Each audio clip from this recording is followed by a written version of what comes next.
Hey, hey, hey! Antes de qualquer coisa, deixa eu te pedir uma coisa simples. Tenta esquecer tudo o que tu ouviu na escola sobre o Brasil, só por alguns minutos. Esquece data, esquece nome de rei, esquece prova. Porque antes de existir Brasil, antes de existir bandeira, hino, capital, isso aqui já era vida e era muita.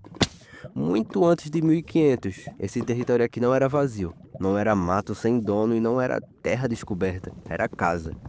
Milhões de pessoas já viviam aqui. Povos diferentes, culturas diferentes, línguas diferentes, cada grupo com seu jeito de viver, de plantar, caçar e se organizar. Eles não se viam como donos da terra, porque a lógica era outra. A terra não pertencia às pessoas que pertenciam à terra. Não existia rei, não existia dinheiro, não existia cerca dizendo daqui para lá é meu. Isso não quer dizer que era perfeito, mas quer dizer que era funcional dentro daquela lógica. Eles viviam em equilíbrio com o ambiente. Sabiam o tempo de plantar, sabiam o tempo de colher e sabiam o tempo de deixar a terra descansar. E isso é importante de guardar, tá? Porque quando a gente fala da chegada dos europeus depois, não é só um encontro de povos, é um choque de mentalidades. Enquanto isso, do outro lado do oceano, a Europa vivia outra realidade. Reinos brigando entre si, disputa por poder, disputa por território, disputa por riqueza. E aqui entra o ponto-chave: dinheiro não caía do céu. Os países europeus precisavam de recursos, precisavam de matéria-prima, precisavam de rotas comerciais. E quem ficasse para trás sumia do mapa. Portugal era pequeno, pouca terra, pouca gente, mas tinha uma coisa: experiência em navegação. Eles não saíram pelo mundo por curiosidade. Não foi espírito aventureiro, foi necessidade. Portugal precisava encontrar riquezas, novos produtos para vender, novos lugares para explorar. E quando tu olha por esse ângulo, a história começa a fazer mais sentido, né?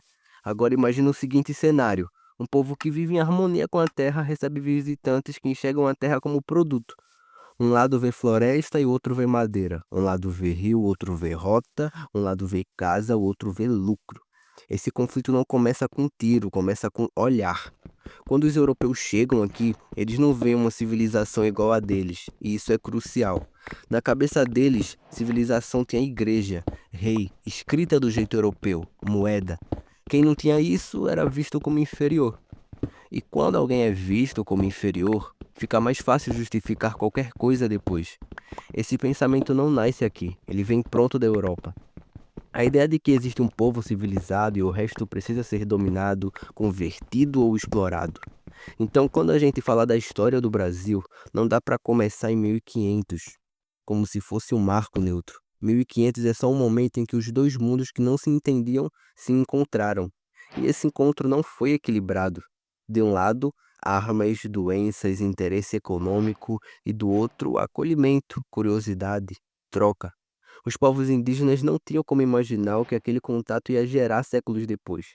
E nem os europeus tinham interesse em imaginar aquilo. Aqui entra uma frase importante para guardar: o Brasil não nasce como um país, o Brasil nasce como uma oportunidade de negócio. Essa ideia vai atravessar toda a nossa história. No começo, Portugal nem dá tanta atenção para essa terra. Ela não parecia tão valiosa quanto outras terras, outras colônias, mas aos poucos eles percebem: tem riqueza aqui. E quando a riqueza entra na equação, a história muda de tom. Mas segura isso, não vamos acelerar. Até aqui o que importa entender é: antes de existir Brasil, existiam povos. Antes de existir Estado, existia a vida organizada. Antes de existir exploração, existia equilíbrio, do jeito deles. Na próxima parte, a gente vai falar do momento em que essa terra deixa de ser casa e começa a virar negócio. E aí, as consequências disso ecoam até hoje. Mas por enquanto, guarda só isso contigo. O Brasil não começou em 1500. 1500 foi só o começo do problema.